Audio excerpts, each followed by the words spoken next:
ఓకేనా. జై తెలంగాణ. అందరికీ నమస్కారం.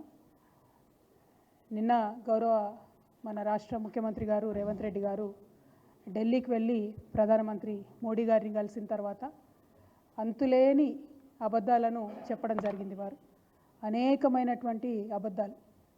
వారికి పాపం కేసీఆర్ ఫోబియా పట్టుకున్నది. ఇప్పుడు ముఖ్యమంత్రిగా రేవంత్ రెడ్డి గారు ఉన్న పరిపాలన చేయాల్సినటువంటి అనేకమైనటువంటి అంశాలు ఉన్నా, కాన్సన్ట్రేట్ చేయాల్సినటువంటి అనేకమైనటువంటి విషయాలు ఉన్నా కూడా వారిని కేవలం కేసీఆర్ గారిని విమర్శించేటటువంటి పని మాత్రమే పెట్టుకున్నారు. వారిని ఏమంటారంటే, ఇప్పటికీ కూడా కేసీఆర్ గారు చేసినటువంటి అప్పులకు మిత్తి మేము నెలకు 6,500 కోట్లు కడుతున్నామని చెప్పుకొచ్చారు.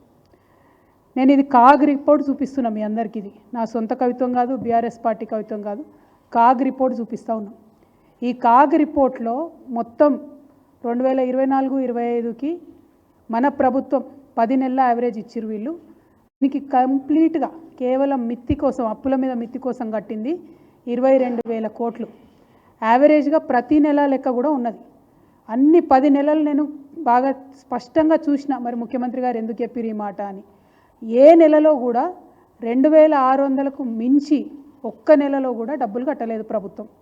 మరి ముఖ్యమంత్రి గారు 6,500 కోట్లు కడుతున్నాం నెలకని ఎందుకు చెప్తా ఉన్నారు మిత్తి? ఎందుకు అబద్ధాలు ఆడుతున్నారు? మీరు అబద్ధాలు కంటిన్యూస్గా చెప్పి కేసీఆర్ రాష్ట్రానికి 7 లక్షల కోట్ల పైసలకు అప్పు చేసిండని అబద్ధాలు చెప్పి అధికారంలోకి వచ్చిండ్రు. అధికారంలోకి వచ్చిన తర్వాత నిజాలు చెప్పాలి కదా. ఎందుకంటే మేమందరం కూడా బీఆర్ఎస్ పార్టీ నుండి అసెంబ్లీలో, కౌన్సిల్లో మీకు నిరూపించినాం అన్ని కాగితాలు చూపించి. 4.3 లక్షల కోట్ల అప్పు ఈ రాష్ట్రానికి తీసుకొచ్చిన మాట వాస్తవం. దాంట్లో ఖర్చు ఎట్లా పెట్టినాం, ఎన్ని ప్రాజెక్టులు కట్టినాం, అన్ని అంశాలు కూడా చెప్పడం జరిగింది.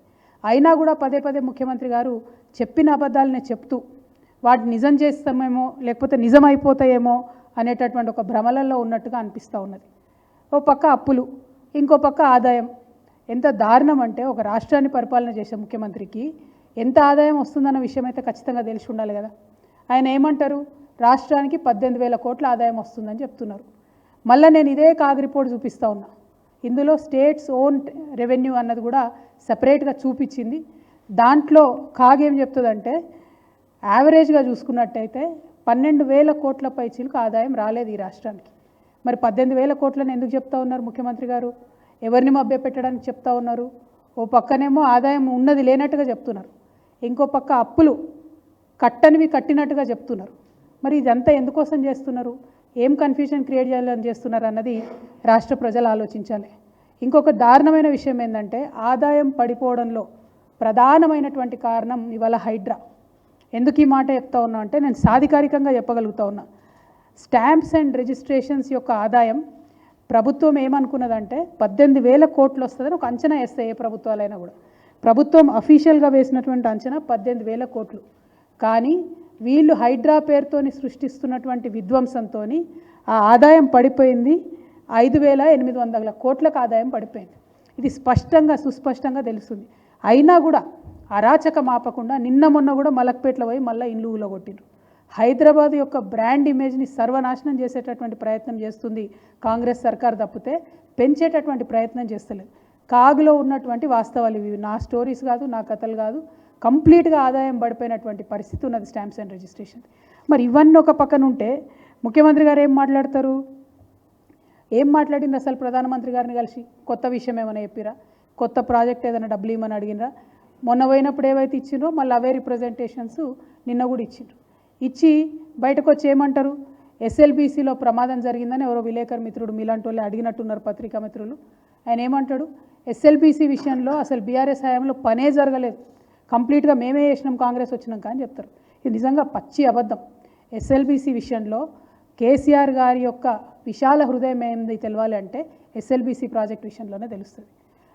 మనం కేసీఆర్ గారు అధికారంలోకి వచ్చినాక, రాష్ట్రం కొత్తగా ఏర్పడ్డ తర్వాత అసెంబ్లీ సాక్షిగా అసెంబ్లీ కమిటీ హాల్లో అఖిల పక్షాన్ని పిలిచి ఏర్పాటు చేసి ఎస్ఎల్బీసీ పరిస్థితి ఇట్లా ఉన్నది, మరి అందులో ఒక మెషిన్ అక్కడ చిక్కుబడిపోయి ఉన్నది, అది బయటకు తీసే పరిస్థితి లేదు, కంప్లీట్గా అభయారణ్యం, ఎక్కడ కూడా ప్రాజెక్టుకి పర్మిషన్ వచ్చే పరిస్థితి లేదు, బయట ఇంకో మనిషి పోయి కాలువ దవ్వే పరిస్థితి లేదు, ఈ టనల్ ఫినిష్ చేయాల్సినటువంటి బాధ్యత మన మీద ఉన్నది.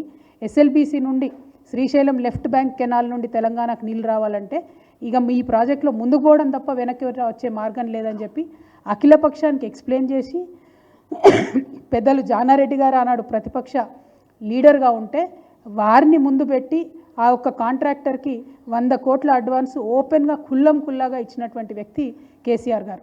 ఆ తర్వాత కరోనా వచ్చింది.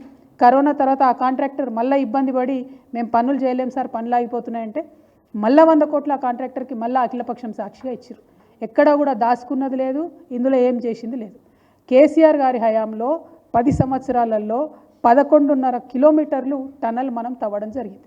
మరి ఇంత పెద్ద ఎత్తున టనల్ తవ్వితే మొత్తం ఉమ్మడి మీరు టీడీపీ కాంగ్రెస్ ఇద్దరు కూడా కలిసి 30 ఏళ్లలో ఈ ప్రాజెక్ట్ మీద పెట్టిన ఖర్చు ఎంతయా అంటే 3,340 కోట్ల రూపాయలు. కానీ కేవలం కేసీఆర్ గారు 10 సంవత్సరాల్లో ఈ ఎస్ఎల్బీసీ ప్రాజెక్ట్ మీద పెట్టినటువంటి ఖర్చు 3,890, అంటే దాదాపుగా 3,900 కోట్లు ఖర్చు పెట్టారు. మరి ఇంత ఖర్చు పెట్టి 11.5 కిలోమీటర్లు టనల్ దవ్వి అఖిలపక్షం అందరినీ కూడా కాన్ఫిడెన్స్లోకి తీసుకొని ఏవైతే నీళ్లు రానటువంటి ప్రాంతం నల్గొండ మహబూబ్నగర్ జిల్లాలకు నీళ్లు రావాలని చెప్పి కేసీఆర్ గారు ప్రయత్నం చేసిండ్రో ఇవాళ దాన్ని మొత్తం కూడా డిస్కౌంట్ చేసి అసలు పనే చేయలేదు మీ ప్రభుత్వంలో అని చెప్పి అబద్ధాలు ఆడుతున్నటువంటి సర్కార్, రేవంత్ రెడ్డి గారి సర్కారు. ఇక్కడ డిజాస్టర్ అయితే మీ సొంత ఊర్లో, మీ సొంత జిల్లాలో, మీ ఊరు పక్కనే కదా ఈ సైటు, ప్రాజెక్ట్ సైటు, ముఖ్యమంత్రి గారి సొంత ఊరు పక్కనే ఈ ప్రాజెక్ట్ సైటు. అక్కడ డిజాస్టర్ అయితే ఈయన ఢిల్లీకి పోయిండు. 8 మంది ప్రాణాలు చిక్కుబడి ఉంటే ఎన్నికల ప్రచారానికి పోయిండు. ఏం ముఖ్యమంత్రి గారండి? ఇదే హిమాచల్ ప్రదేశ్లో ఇటువంటిదే జరిగితే టనల్లో 40 మంది చిక్కుకుపోతే పుష్కర్ సింగ్ ధామీ గారు అని అప్పుడు చీఫ్ మినిస్టర్ ఉన్నారు, ఆయన అక్కడనే పోయి ఉండి మొత్తం అది అంతా అయ్యేంత వరకు, రెస్క్యూ అయ్యేంత వరకు, వాళ్ళు ప్రాణాలతో బయటపడేంత వరకు కూడా ఆయన అక్కడే ఉన్నాడు. మరి వాళ్ళ ముఖ్యమంత్రి గారు ఎందుకు పోతలేరు? ఏమన్నంటే మా మంత్రులు బాగా పనిచేస్తున్నారు, వాళ్ళు అక్కడనే ఉన్నారు, నేను పోయే అవసరం లేదని చెప్పి ఈయన మాత్రం ఎన్నికల ప్రచారానికి పోతాడు, ఢిల్లీకి పోతున్నాడు. మరి ఢిల్లీకి పోయి కలిసేది ఎవరినయ్యా అంటే ప్రైమ్ మినిస్టర్ మోడీని, రాహుల్ గాంధీని కాదు, ఇంకోటి కాదు. అంటే సరే ఆయనకు రాహుల్ గాంధీ గారు అపాయింట్మెంట్ ఇస్తలేరని బయట చర్చ జరుగుతుంది. అది వాస్తవాలు ఎంతనో అవాస్తవాలు ఎంతనో నాకు తెలియదు, మాకు అవసరం లేదు, వాళ్ళ పార్టీ ఇంటర్నల్ ముచ్చట. కాకపోతే ఈ రాష్ట్రానికి సంబంధించి జరగాల్సినటువంటి పనులు పార్లమెంట్లో ప్రధాన ప్రతిపక్ష నాయకుడు రాహుల్ గాంధీ గారు అడగరు, ఈయన ముఖ్యమంత్రి అడగరు. ముఖ్యమంత్రి పోయి ప్రధానమంత్రిని కలిస్తే మరి ఏం అడిగినరయ్యా అంటే ఏం లేదు, సేమ్ పాత రిప్రజెంటేషన్ కొత్తగా ఇచ్చారు. నాకు అర్థమైంది ఏంది అని అంటే కాంగ్రెస్ హయాంలో బీఆర్ఎస్ పార్టీని ఎదుర్కొనే పరిస్థితి లేదు. ఏవైతే వీళ్ళు బీఆర్ఎస్ పార్టీని ఆ విమర్శలు చేసుకుంటూ వచ్చారో, చిన్న తప్పిదాలు ఎక్కడన్నా బీఆర్ఎస్ పార్టీలో చిన్న సంఘటనలు అనుకొని జరిగితే మైకులు పగిలేటట్టుగా స్పీచ్లు ఇచ్చారు. కానీ ఐరన్ లెగ్ కాంగ్రెస్ పార్టీ అధికారంలోకి వచ్చిన తర్వాత ఏం జరిగింది? 4 ప్రాజెక్టులు కొట్టుకపోయినాయి ఇప్పటి వరకు. సుంకిశాల పంప్ హౌస్ మొత్తం మునిగిపోయింది, దాని మీద ఇంతవరకు అతిగతి లేదు. ఒక కమిటీ వేసినామన్నారు, దాని మీద మాట్లాడరు. ఖమ్మం జిల్లాలో పెద్దవాగు మీద ప్రాజెక్టు, టోటల్ ప్రాజెక్టే కొట్టుకపోయింది, దాని మీద మాట్లాడరు. ఇట్లా అనేకం, 1 కాదు 2 కాదు 4 ప్రాజెక్టులు కాంగ్రెస్ వచ్చినాక కొట్టుకపోయింది. ఏం మాట్లాడినా ఏం చెప్పినా ఏమంటారంటే మెగా కృష్ణారెడ్డి గారు కడుతున్న ప్రాజెక్టు కాబట్టి దాన్ని ఎవరు ముట్టుకోవడానికి వీల్లేదు. కామెడీ ఏంటంటే సుంకిశాల ప్రాజెక్ట్ కొట్టుకపోయిన తర్వాత ఒక ఆర్టీఐ ఎవరో పిల్లాడు వేస్తే ఆయనకు వచ్చిన జవాబు ఏంటిది తెలుసా? ఇది దేశ భద్రతకు సంబంధించిన విషయం కాబట్టి మేము దీనికి మీకు జవాబు ఇవ్వమని చెప్తున్నారు. ఇక మెగా కృష్ణారెడ్డి గారు ముచ్చడి చెప్పమంటే దేశ భద్రత అంటే మరి ముఖ్యమంత్రి గారి ప్రాధాన్యతలు ఏంది, ప్రయారిటీస్ ఏంది, తెలంగాణ ప్రజలు ఇంపార్టెంట్, ఆయనకు కాంట్రాక్టర్లు ఇంపార్టెంట్ అర్థమవుతున్నటువంటి పరిస్థితి. సో ఇవాళ మేము ప్రజలకు చెప్పేది ఒకటే, ఆయన పిఎంని కలిసిన తర్వాత, ప్రధానమంత్రిని కలిసిన తర్వాత ఈ రాష్ట్రానికి ఏమొచ్చింది? అదే ప్రశ్న మేము వేస్తే ఏమంటారంటే ప్రధానమంత్రి మీటింగ్ నుంచి బయటకు వచ్చిన వెంటనే సీఎం గారు చెప్పే మాట ఏంటిది? బీఆర్ఎస్ పని ఖతమైపోతుంది, బీఆర్ఎస్ పార్టీ ఫినిష్ అయిపోతుంది, మేము కేసులు పెట్టబోతా ఉన్నాం, ఏందేందో జరిగిపోతున్నాయి, ఎక్కడెక్కడో ఎవరో చనిపోతున్నారని వింతగా మాట్లాడడం మొదలుపెట్టారు. అంటే ఇక్కడ అర్థమవుతున్నది ఏంది? చాలా స్పష్టంగా దోస్తి బిట్వీన్ బీజేపీ అండ్ కాంగ్రెస్ ఇవాళ బట్టబయలైంది, ప్రజల ముందు ఎక్స్పోజ్ అయింది. వాళ్ళిద్దరు కలిసిన తర్వాత బయటకు వచ్చి ముఖ్యమంత్రి మాట్లాడే మాటలు ఏంటిది అని అంటే ఇగో బీఆర్ఎస్ని ఖతం చేస్తాం, కేసీఆర్ని ఖతం చేస్తాం, కేటీఆర్ మీద కేసులు పెడతాం, అందరి మీద ఇదే మాటలు మాట్లాడుతున్నారు. లేనిపోని విషయాలు ఎక్కడెక్కడియో తీసుకొచ్చి మాకు అంట పెడతా ఉన్నారు. అంటే కల్వకుంట్ల కుటుంబం మీద టార్గెట్ తప్ప, బీఆర్ఎస్ పార్టీ మీద టార్గెట్ తప్ప ఇంకో ఆలోచన కనబడతలేదు. మా కల్వకుంట్ల కుటుంబం అంటే కట్టుబాట్లతో ఉండేటటువంటి కుటుంబం, ఎప్పుడు కూడా మేము లైన్ దాటలేదు. నేను ఎంపీగా ఉన్నప్పుడు, ప్రజాప్రతినిధిగా ప్రజలు ఎన్నుకున్నటువంటి వ్యక్తిగా నేను ఎంపీగా ఉన్నప్పుడు కూడా ఎప్పుడు కూడా మా జిల్లాలో మా ఎమ్మెల్యేలు కాదని నేను మా జిల్లాకు పోలేదు, ఎప్పుడు కూడా ప్రోటోకాల్ వైలేషన్ చేయలేదు. ఇలా ఏం జరుగుతుందండి ఈ రాష్ట్రంలో? నిన్న ప్రధానమంత్రి గారిని కలిసి వచ్చినాక ముఖ్యమంత్రి గారు బాహాటంగా ప్రకటించారు, ఎస్ మా అన్న తిరుపతి రెడ్డి నా కాన్స్టిట్యున్సీ చూసుకుంటారని. మంచిది, కాంగ్రెస్ ఇన్ఛార్జ్గా ఆయన చూసుకోవచ్చు, ఇబ్బంది లేదు. కానీ కలెక్టర్ గారు ఎందుకు ఆయనకు ఎదురెళ్ళి స్వాగతం చెప్పాలి? ఎందుకు అఫీషియల్ మీటింగ్లలో కూర్చోవాలి, అఫీషియల్ రివ్యూలలో కూర్చోవాలి? మరి ఇది రాజ్యాంగేతర శక్తుల్ని మీరు ఎంకరేజ్ చేస్తున్నట్టు కాదా? అంటే యనుమల కుటుంబం అయితే ఒక న్యాయం ఉంటుంది, కల్వకుంట్ల కుటుంబాన్ని మాత్రం మీరు అడ్డగోలు గట్టిపడతాట అనొచ్చా? మేము అట్లా కట్టుదప్ప ఎప్పుడైనా వ్యవహారం చేసినామా? అఫీషియల్గా ఎన్నిక కానటువంటి వ్యక్తి మా కుటుంబంలో ఎవరైనా ఎక్కడన్నా ఇన్ఫ్లుయెన్స్ చేసినటువంటి విషయం మీరు చూసినరా? ఇవాళ మీరు చూస్తున్నారు ఏం జరుగుతుందో. ఒకరు కాదు ఇద్దరు కాదు కదా, మొత్తం వాళ్ళ టోటల్ బ్రదర్స్ అందరూ, ఒకరికి బుగ్గకారు వస్తుంది, ఒకరికి కలెక్టర్ వచ్చి ఎదురుగా స్వాగతం చెప్తాడు. ఇక ఆ లిస్ట్ నేను చదవదలుచుకోలే, అంత పర్సనల్గా నేను ఎప్పుడు మాట్లాడలే. కానీ వాళ్ళ మాట్లాడాల్సిన పరిస్థితి, ఎందుకంటే ఇష్టం వచ్చినట్టు ముఖ్యమంత్రి గారు మాట్లాడితే కొన్ని వారి అనుంగు పత్రికలు ఉన్నాయండి. ఇది హెడ్లైను, ఇది ఏం హెడ్లైన్? ఎవరికైనా వనుకొచ్చే హెడ్లైనా? దీనికి ఏమైనా ప్రూఫ్ ఉందా? దీనికి ఏమైనా మ్యాటర్ ఉందా? ఏంది ఈ హెడ్లైన్? ఏంది అంటే అల్టిమేట్గా ఏం చేయదలుచుకున్నారు మీరు? తెలంగాణ ప్రజలకు రక్షణ కవచంగా ఉన్నటువంటి బీఆర్ఎస్ పార్టీని ఇబ్బంది పెట్టాలి, కేసీఆర్ గారి కుటుంబాన్ని ఇబ్బంది పెట్టాలి. ఇది ఏం హెడ్లైన్ అసలు? ముఖ్యమంత్రి గారు ప్రెస్ మీట్ పెట్టి చెప్పినరా? చిట్ చాట్లో ఏదో ఆయన సాటుమాటుగా మాట్లాడిండు. మాట్లాడితే ఒక పత్రిక, ప్రధాన పత్రిక హెడ్లైన్స్లో వస్తుందంటే దీని వెనుక ఉన్న కుట్రను దయచేసి తెలంగాణ ప్రజలు అర్థం చేసుకోవాలి. ఈ పత్రిక ఎవరిది? నిన్న ఆయన కలిసినటువంటి మోడీ గారు ఎవరు పార్ట్నర్గా ఉన్నారు? కేంద్రంలో రాష్ట్రంలో ఎవరు అధికారాన్ని పంచుకుంటున్నారు? పక్క రాష్ట్రంలో ఈ పత్రిక సంగతి ఏంది? ఇవన్నీ కూడా దయచేసి తెలంగాణ బిడ్డలు ఆలోచించవలసినటువంటి అవసరం ఉంది.